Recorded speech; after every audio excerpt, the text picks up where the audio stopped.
بسم اللہ الرحمن الرحیم۔ السلام علیکم، آپ دیکھ رہے ہیں ڈی ڈی پی انالیٹیکا۔ آج ہم بات کریں گے اسی سلسلے کے آخری کیریکٹر یعنی 1971 کے سہنے کے آخری کیریکٹر جو کہ بہت اہم کیریکٹر تھے، ذوالفقار علی بھٹو، ان کے بارے میں کچھ بات چیت کریں گے۔ ذوالفقار علی بھٹو ایک بہت ہی ذہین اور شارپ آدمی تھے، بہت اچھے اوریٹر، بہت اچھی گفتگو اور علم تھا، نالجبل آدمی تھے، بہت کچھ پڑھا لکھا ہوا تھا انہوں نے۔ اس ذہانت اور اتنے علم کے ساتھ خواہشات بھی انسان کے اندر جنم لیتی ہیں، اور وہ خواہشات کا ایک انبار لیے پھرتے تھے، بہت ایمبیشس تھے اور چاہتے تھے کہ وہ جلدی سے جلدی ترقی کریں اور کہیں وہ حکومت میں نظر آئیں۔ سب سے پہلے انہوں نے سکندر مرزا کے پاس جانا شروع کیا، ان کو ایک خط لکھا اور کہا کہ آپ قائد اعظم کے بعد بس آپ ہی لیڈر ہیں سب سے بڑے، اور خوش آمد۔ اور اس کے علاوہ وہاں پہ جا کے تو ان کو تحفہ تحائف بھی ان کے پریزیڈنٹ ہاؤس پہ چھوڑ آتے تھے اور ساتھ نوٹ لکھاتے تھے۔ اس طرح ان کی وہاں پہ رسائی ہوئی اور ان کا آنا جانا شروع ہوا وہاں پہ پریزیڈنٹ ہاؤس فنکشنز میں۔ لیکن جیسے ہی تختہ الٹا اور پھر ایوب خان آئے تو پھر یہ ایوب خان کے آگے پیچھے ہونا شروع ہو گئے۔ نتیجہ یہ کہ ایوب خان نے ان کے ٹیلنٹ دیکھتے ہوئے ان کی علمیت اور ان کا نالج، گفتگو، اور پھر بڑے ویل ڈریسڈ ہوتے تھے، یہ سارا کچھ دیکھ کے تو انہوں نے ان کو پروموٹ کرنا شروع کیا اور اپنے ساتھ ایک منسٹر کے طور پہ، پہلے یہ غالباً صنعت کے یا میرا خیال ہے صنعت وغیرہ کے منسٹر رہے، اور اس کے بعد پھر یہ فارن منسٹر وغیرہ بنے۔ تو لائق آدمی تھے، ٹیلنٹس، اور نیچرلی ایوب خان نے ان کو پروموٹ کیا اور ان کو اپنے ساتھ رکھا، کافی عرصہ، کافی سال ان کے ساتھ یہ کام کرتے رہے۔ اور پھر اس کے بعد آپ نے دیکھا کہ جب یہ ان کا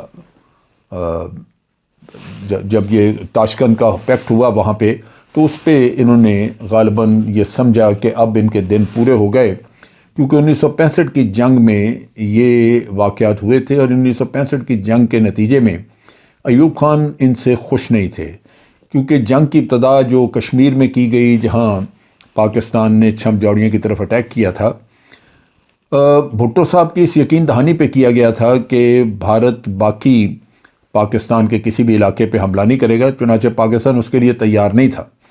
ایک متنازع علاقہ کشمیر ہے، جنگ اسی کے اندر رہے گی، یہ سوچ کے تو غالباً کشمیر میں آپریشن شروع کیے گئے۔ لیکن جب بھارت نے باقی جگہوں پہ حملہ کر دیا تو پھر وہ ایک آل آؤٹ وار شروع ہو گئی، اور اس بات پہ غالباً ایوب خان ان سے مطمئن نہیں تھے۔ ذوالفقار علی بھٹو جب ایوب خان سے الگ ہوئے تو انہوں نے ایک بہت بڑی پروٹیسٹ لانچ کی، ٹرین مارچ وغیرہ کروایا، اور اس کے ذریعے انہوں نے پبلک اوپینین کو موبلائز کیا، اور ان کی تقریریں سن کے اس زمانے میں ہمیں بھی بڑا جوش آتا تھا۔ میں اس وقت کیپٹن تھا، اور پھر 1971 میں میجر تھا، اور یہ واقعات سارے اپنی آنکھوں سے دیکھے، اور نظر آتا تھا کہ وہ ایک بہت ہی مضبوط کینڈیڈیٹ ہیں ملک کے اقتدار کے لیے۔ انہوں نے ایوب خان کی طاقت کو، جو کہ ایک بڑی مضبوط حکومت تھی اور بڑے عرصے سے چلی آ رہی تھی، ان کو ہلا کے رکھ دیا اس کو، اور اب جو عوام تھے ان کو انہوں نے اس طرح پیچھے لگایا کہ لگتا تھا کہ سارا پاکستان ان کو سپورٹ کر رہا ہے۔ خرابی وہاں پہ آئی جب انہوں نے الیکشنز میں حصہ لیا، نئی پارٹی بنائی، پیپلز پارٹی، اور پیپلز پارٹی کے بارے میں یہ کہا جاتا ہے کہ وہ پاپولر تو ضرور ہوئی ان کے اپنے کرزما کی وجہ سے، بھٹو کے کرزما کی وجہ سے، لیکن اس میں اہداف واضح نہیں تھے۔ مثال کے طور پہ ذوالفقار علی بھٹو کے بارے میں اصغر خان ایک انٹرویو دیتے ہیں، انہوں نے ایک انٹرویو نیوز ویک میں ان کا چھپا تھا، جس میں انہوں نے کہا کہ بھٹو کے پاس کوئی خاص مینیفیسٹو نہیں تھا۔ انہوں نے اصغر خان کو کہا کہ آپ جوائن کریں میری پارٹی ہے۔ جب اصغر خان نے مینیفیسٹو کے بارے میں پوچھا تو انہوں نے کہا کہ یہ مینیفیسٹو ہے میرا کہ میں نے پاکستان کے عوام کو اگلے 20 سال تک بے وقوف بنانا ہے۔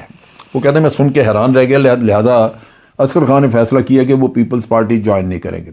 لیکن اب یہ ہوا کہ جب الیکشنز آئے تو اس وقت تک کافی ساری فالوئنگ ہو چکی ہوئی تھی بھٹو صاحب کی، اور انہوں نے الیکشن میں جب حصہ لیا تو غلطی وہاں پہ انہوں نے یہ کی کہ انہوں نے مشرقی پاکستان میں کوئی اپنے کینڈیڈیٹس کھڑے نہ کیے. نتیجہ یہ کہ ان کی جو سارا کچھ جو ان کا جوش تھا وہ مغربی پاکستان میں رہا. مغربی پاکستان اور مشرقی پاکستان کا سیٹوں کا فرق تھا. مشرقی پاکستان میں غالباً 165 سیٹیں تھیں اور مغربی پاکستان میں 136 تھیں. الیکشن ہوا تو یہ اس میں بھی پوری طرح سیٹیں، یہ ساری سیٹیں نہ لے سکے. غالباً ان کی 86 تھیں سیٹس جو کہ ان کو ملی پیپلز پارٹی کو 136 میں سے. اور دوسری طرف مجیب کو مشرقی پاکستان میں 162 سیٹیں مل گئیں. اب چیز یہ ہے کہ یہ جو صورتحال بنی اس میں تو ایک چیز واضح نظر آتی تھی کہ آپ الیکشن لڑیں تو نتائج تو اسی طرح ہوں گے کہ جس کو میجورٹی ملتی ہے وہ حکومت بنائے گا. سو ٹیکنیکلی مجیب الرحمان کو حکومت بنانی چاہیے تھی، لیکن بھٹو صاحب نے ان سے مذاکرات کا قصہ کھول دیا. کہا جاتا ہے کہ بھٹو صاحب نے جا کے مجیب الرحمان کو یہ کہا کہ دیکھیں مل کے کام کرتے ہیں، مجھے آپ بتائیں کہ آپ ہمیں کیا کیا وزارتیں دیں گے. اور اس چیز کے اوپر شیخ مجیب الرحمان بڑے کلیئر تھے. انہوں نے کہا کہ بات یہ کہ الیکشن میں نے جیتا ہے اور وزارتیں ہوں گی میری پارٹی کے پاس، سو آپ ہوں گے اپوزیشن میں بیٹھے. یہ بھٹو صاحب کو قبول نہیں تھا کیونکہ وہ اتنا عرصہ جو انہوں نے بھاگ دوڑ کی ہوئی تھی، بڑی کہہ لیجئے کہ جو شیلی سیاست کی تھی، اس میں وہ ان کی نظریں سیٹ تھیں پریزیڈنٹ شپ پہ یا پرائم منسٹر بننے پہ.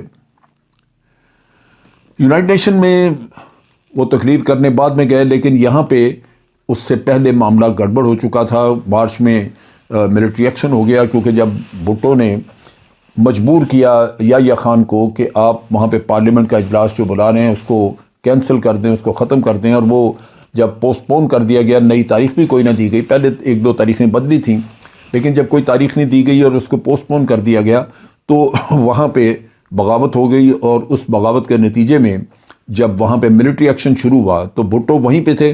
بھٹو وہاں سے جب مغربی پاکستان کی طرف روانہ ہوئے وہاں سے، تو انہوں نے ایک سٹیٹمنٹ دی. انہوں نے کہا کہ خدا کا شکر ہے کہ ملٹری ایکشن نے پاکستان کو بچا لیا. یعنی دوسرے لفظوں میں ملٹری ایکشن بھی ان کی حمایت سے کیا گیا. اب جب وہ یونائٹڈ نیشن میں اس کے بعد جاتے ہیں، وہاں پہ جب یہ جنگ شروع ہو گئی اور سارا معاملات گڑبڑ ہوئے، تو اس وقت بھی انہوں نے وہاں بھی جا کے یہ بات کی. انہوں نے کہا کہ میری جیت بہت شاندار جیت ہے، میں الیکشن جیت کے آیا ہوں، میں پاکستان کو ریپرزینٹ کرتا ہوں، مجیب الرحمان نہیں کرتا. یہ وہ چیز تھی جو کہ وہاں پہ ایک مضحکہ خیز لگی، کیونکہ مجیب الرحمان کو بہرصورت ایک بڑی لینڈ سلائڈ وکٹری ملی ہوئی تھی، اور یہ وکٹری جو تھی دنیا ریکگنائز کر رہی تھی، جبکہ بھٹو صاحب کو وہ قابل قبول نہیں تھی. اور اس کا مظہر یہ ہے کہ جب بھٹو صاحب یہ وہاں پہ کیا ہے کہ پاکستان کو بچا لیا فوج نے ایکشن کر کے، تو اس کے بعد مغربی پاکستان پہنچ کے انہوں نے 2 بیان دیے، بڑی تقریریں کی انہوں نے، اور انہوں نے کہا کہ جو جائے گا جو بھی سیاستدان، کیونکہ سیاستدان اور بھی تھے، یہ جو الیکشن بھٹو صاحب نے جیتا تھا جس میں ان کو 86-84 سیٹیں ملی تھیں، وہ پرائمریلی انہوں نے پنجاب اور سندھ میں جیتا تھا، جبکہ بلوچستان اور KPK میں ان کو کوئی ان کو سیٹ نہیں ملی تھی. نتیجہ یہ کہ یہ 2 صوبے جو ہیں ان میں پولیٹیشنز یا ان میں جو پولیٹیکل پارٹیز تھیں وہ جا کے مجیب کے ساتھ شامل ہونا چاہتی تھیں یا اس کے ساتھ کوئی معاملہ فہمی کرنا چاہتی تھی. یہ دیکھ کے کہ یہ لوگ جا کے ان سے نہ ملے، بھٹو صاحب نے کہا کہ جو بھی یہاں سے جائے گا ہم اس کی ٹانگیں توڑ دیں گے. دھمکی دی کہ ہم ایئرپورٹ سے ان لوگوں کو چڑھنے ہی نہیں دیں گے جہازوں پہ جو کہ شیخ مجیب کو ملنے کے لیے جائیں گے. اور پھر یہ بھی کہا کہ ادھر ہم، یعنی مجیب کو یہ جواب دیا کہ تم بے شک ایسٹ پاکستان میں جو کرنا کرو، ہم مغربی پاکستان سنبھال کے بیٹھے ہیں. اس طرح کے بیانات کی وجہ سے جو ماحول تھا وہ بہت ہی خراب ہوا. نتیجہ یہ کہ بنگالیز نے پھر اوپنلی وہاں پہ وائلنس شروع کر دی، پاکستانیوں کو مارنا شروع کر، مغربی پاکستان کے لوگوں کو مارنا شروع کر دیا. تو اس طرح ایک یوں کہہ لیجئے کہ ایک جمہوری آدمی جو جمہوریت کو ویسے سپورٹ کرتا ہے کہتا ہے، لیکن پریکٹیکلی اس نے جمہوریت کو نگیٹ کیا.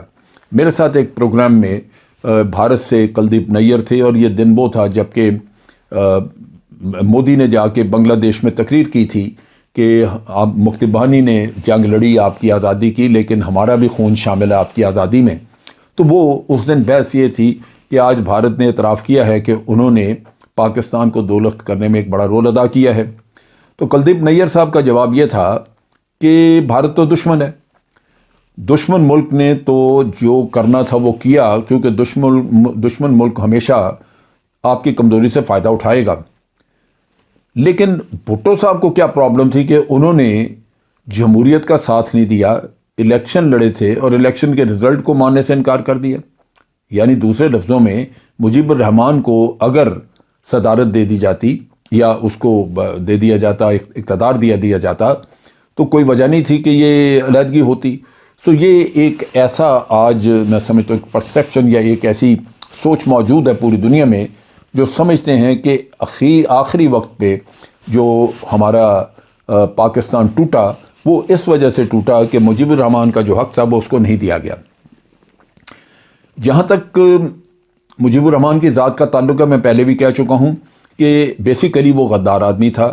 اس نے اگرتلہ میں جا کے بھارت سے مدد، ان کے ساتھ سازشیں وغیرہ کی ہوئی تھیں۔ 1962 سے ہماری رپورٹس تھیں کہ وہ بھارت کے ساتھ ان ٹچ ہے، اور جواہر لال نہرو کہتا ہے کہ اس نے کہا ہوا تھا کہ آپ حالات بنگلہ دیش میں یعنی ایسٹ پاکستان میں ایسے بنائیں، تیار کریں جہاں میرے لیے یہ ممکن ہو کہ ہم اس میں آ کے ٹانگ اڑائیں یا اس کو آپ کی مدد کھل کے کریں۔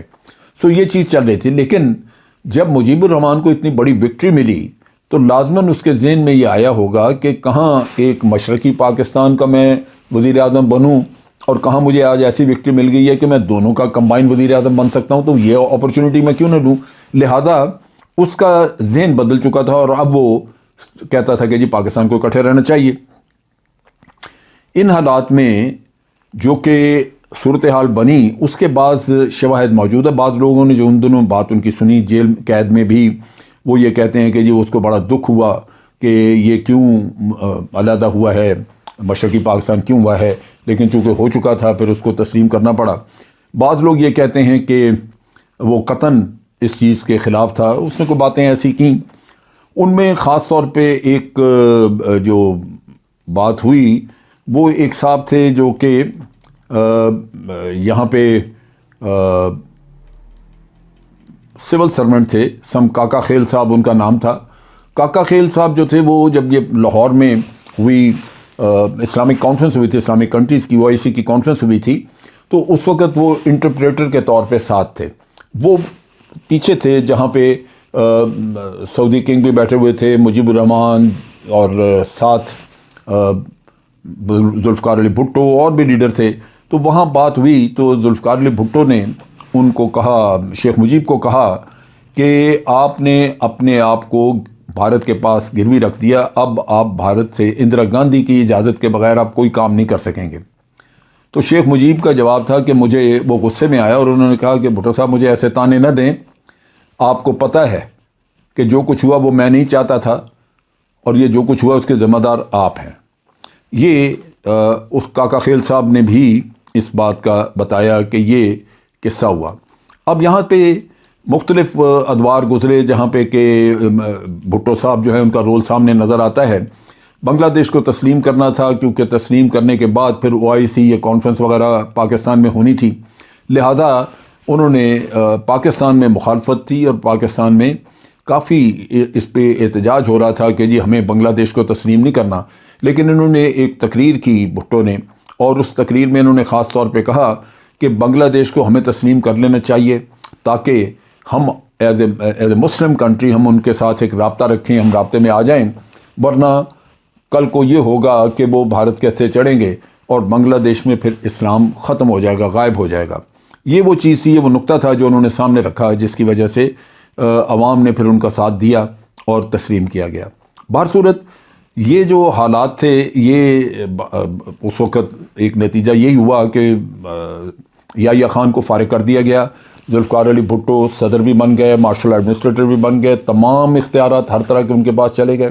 پھر ان کی بہت بڑی کنٹریبیوشن کہ انہوں نے کانسٹیٹیوشن بنایا 1973 میں، کانسٹیٹیوشن بنانے کا کام شروع ہوا، یہ ان کی کنٹریبیوشن تھی۔ لیکن اس کے بعد آپ دیکھیے کہ الیکشنوں میں دھاندلی کے نتیجے میں ایک ایجیٹیشن چلی جو بعد میں رخ بدل گئی، اور وہ ایجیٹیشن بن گئی نظام مصطفیٰ ایجیٹیشن، حالانکہ اس کا کوئی تک بنتا نہیں تھا، اور نہ ہی وہ مولوی حضرات سنسیئر تھے کیونکہ وہ اس کے بعد بھٹو صاحب کو ہٹا کے تو پھر وہ سب مست ہو گئے، مطمئن ہو گئے۔ نتیجہ یہ کہ اس نظام مصطفیٰ کانفرنس کے نتیجے میں آرمی میں بھی بغاوت ہوئی، اور بالآخر ضیاء الحق نے ذوالفقار علی بھٹو کو ہٹایا۔ اب اس چیز کا انجام آپ دیکھیے کہ بھٹو بالآخر ان کے اوپر کوئی تقریباً 22 مختلف لوگ بات نہیں کرتے، لیکن ہارون رشید صاحب نے، جو کہ بہت بڑے یہاں ہمارے صحافی ہیں، انہوں نے ایک دفعہ ذکر کیا تھا کہ تقریباً 22 لوگوں کے قتل کی ذمہ داری ان پہ ڈالی جاتی تھی۔ ان میں سے ایک چلا، یہ نواب احمد رضا خان کے کیس کا چلا جس پہ ان کو سزا ہوئی، لیکن اگر وہ نہ ہوتی تو کسی اور پہ ہو جاتی۔ مقدمے کئی تھے جن پہ جو چلنے تھے۔ نتیجہ یہ کہ بھٹو صاحب کو پھانسی ہوئی، لیکن اس سے پہلے آپ دیکھیے کہ فیملی جو ہے وہ بڑے ٹرموائل میں رہی، رلتے رہے، بھٹو صاحب جیل میں تھے، بڑا ایک تکلیف دہ وقت گزارا اس ساری فیملی نے۔ اور اس کے بعد پھر جب ان کے بیٹے ایک طرح سے ضیاء الحق کے خلاف بغاوت کر کے تو وہ ملک سے باہر چلے گئے اور انہوں نے ٹیررزم کی طرف مائل ہو گئے، تو پھر آپ نے دیکھا کہ ان کا چھوٹا بیٹا جو ہے اس کو تو 1985 میں زہر دے کے تو مار دیا گیا، بڑا بیٹا جو ہے اس کو قتل کیا گیا۔ خود اس وقت محترمہ بے نظیر ملک کی وزیر اعظم تھیں، اور انہوں نے اس کیس کا کوئی کھوج نہ لگایا، کوئی منطقی انجام تک نہ پہنچایا، اور یہ بہن کی وزارت عظمیٰ کے دور میں یہ کیس گول ہو گیا، ختم ہو گیا، کسی کو پتہ ہی نہیں چلا کہ کیا ہوا۔ بلکہ یہ لوگ جن کے اوپر شک تھا کہ پولیس کے آفیسر فلاں فلاں یہ قتل میں ملوث ہیں، ان لوگوں کو بھی مروا دیا گیا تاکہ کوئی گواہ باقی نہ رہے۔ اور محترم بے نظیر کا آپ کو علم ہے کہ وہ 2007 دسمبر میں ایک دہشت گرد حملے میں وہ ماری گئیں، اور اس وقت ماری گئیں جبکہ ملک کو ان کی اشد ضرورت تھی۔ وہ ایک زیرک سیاستدان، انٹیلیجنٹ، ذہین، پڑھی لکھی خاتون تھیں، اور اگر وہ رہتی تو شاید ملک میں بہتر سیاست ہو سکتی، لیکن وہ ہو نہ سکی، وہ بھی شہادت پا گئیں۔ یہ وہ حالات تھے جن کی بنیاد پہ آپ دیکھیے کہ ایک ایسا انجام پورے خاندان کو دیکھا۔ محترمہ نے پاور حاصل کرنے کے لیے، اپنی وزارت عظمیٰ بننے کے لیے، لینے کے لیے اپنی ماں کو ہٹایا، والدہ جو تھی وہ صدر تھی پارٹی کی، ان کو ہٹایا۔ وہ بیچاری دماغی توازن کھو بیٹھیں اور جا کے کہیں وہ دبئی میں پڑی رہیں، وہاں فوت ہوئی جبکہ کوئی اور پاس نہیں تھا۔ اور ایک بہن جو ہے وہ کہیں جا کے تو انگلینڈ میں کھو گئی جس کا ملنا ملانا نہیں ہے۔ تو پوری فیملی کا شرازہ بکھر گیا اور فیملی ختم ہو گئی۔ مرزا بھٹو کے بچے موجود ہیں لیکن وہ سیاست میں آئے نہیں، لہٰذا ان کا کوئی اقتدار کے قریب آنے کا کوئی ہے نہیں جس سے کہ کہا جائے کہ ان کو بھی کوئی وہ آگے ان کی بھٹو خاندان کی کوئی لیگیسی لے کے چلیں گے۔ دیکھنے میں ہم یہ کہہ سکتے ہیں کہ یہ ایک انتہائی ساؤتھ ایشیا میں ایک ایسا ڈرامہ ہوا جس کا اختتام انتہائی تکلیف دہ اور ہر لحاظ سے پاکستان کے لیے، پاکستان کے عوام کے لیے کہ ملک دو لخت ہو گیا، بھٹو فیملی کے لیے کہ بھٹو فیملی بالکل مکمل طور پہ وائپ آؤٹ ہو گئی، اسی طرح اندرا گاندھی کی فیملی تقریباً وائپ آؤٹ ہو گئی، اور پھر آپ دیکھیے کہ مجیب الرحمان، اس کی جو بیٹیاں بچیں وہ تو بچیں لیکن باقی 18 فیملی کے سارے ارکان وہ مارے گئے، اور یہی یحییٰ خان کا ہوا۔ نتیجہ یہ کہ اس ڈرامے کے تمام کردار وہ اپنے انجام تک پہنچے، جو کہ انتہائی قابل عبرت ہے، جس سے کہ انسان کو سبق لینا چاہیے۔ جو شیطانیت پھیلائی گئی، جس شیطانیت اور اقتدار کے ہوس میں یہ ملک توڑا گیا، وہ شاید رب العالمین کے سامنے بہت بڑا گناہ تھا، اور جو انتقام لیا گیا وہ قدرت کی طرف سے تھا، اس میں انسان کا ہاتھ قطعاً نہیں تھا۔ آج کے لیے اتنا ہی۔ افواج پاکستان زندہ باد، پاکستان پائندہ باد۔